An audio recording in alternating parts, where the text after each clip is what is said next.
এই ট্রেনটার নাম হচ্ছে ময়মনসিংহ এক্সপ্রেস 38 ডাউন যেটা বলে। এটার মূল উৎস হচ্ছে ভুয়াপুর থেকে চট্টগ্রাম পর্যন্ত যায়। তো আমি চার্জ গ্রহণ করেছি ময়মনসিংহ থেকে।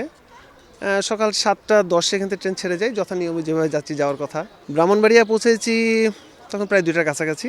তখন মাল লোডিং আলোডিং শেষ করে যথাসময়ে 2:10 আমি ব্রাহ্মণবাড়িয়া স্টেশনটা ছেড়ে আখাউড়ার দিকে যাই।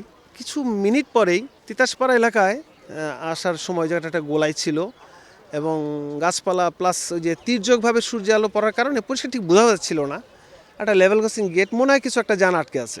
তা হুইসেলটা বাজিয়ে থ্রটলটা আইডেল করে দিয়েছি, দিয়ে দুজনেই মাথা বের করছি বোথ সাইড। গিয়ে দেখি যে একটা বাইক ইজি বাইক মতো আটকে গেছে।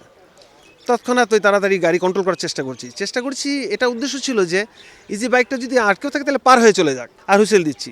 গাড়ি আস্তে আস্তে কন্ট্রোল করেছি, হুইসেল দিচ্ছি। যখন ডিস্টেন্সটা এমন হয়ে গেছে যে 100 গজ ডিস্টেন্স, তখন গাড়ি অনেকটা কন্ট্রোল হয়ে গেছে। কিন্তু যখন থেকে কন্ট্রোল শুরু করেছি তখন প্রায় 50 কিলোমিটার স্পিড ছিল। তো যখন ওই যে গাড়িটা মানে শেষ পর্যন্ত প্রায় 100 গজ ডিস্টেন্স, তখন মনে করেছি যে ইনশাল্লাহ আই হ্যাভ টু সেভ। আমি তাড়াতাড়ি আমার যে ফুল ব্রেক অ্যাপ্লাই, নিরাপদে ব্রেক অ্যাপ্লাই করার জন্য যা যা করার আমি তাই করেছি।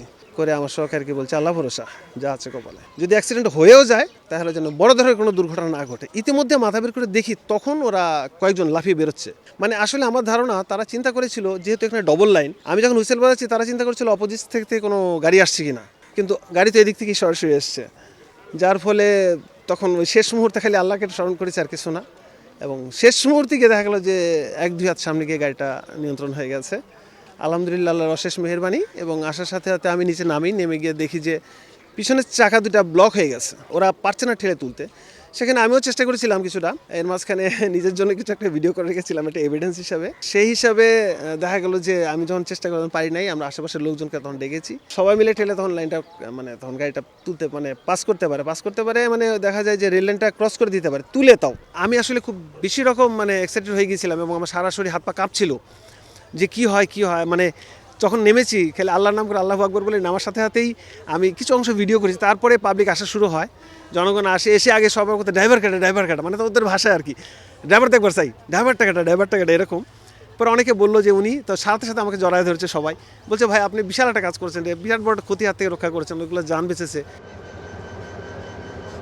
এই যে ঘটনাটা, এটার আমার একটা মেসেজ আমি বাংলাদেশের জনসাধারণের জন্য দিতে চাই। আমরা যারা কাজ করি আমরা কিন্তু প্রতিনিয়তই খুব ঝুঁকিপূর্ণ অবস্থায় থাকি এই আনঅথরাইজড লেভেল ক্রসিংয়ের জন্য।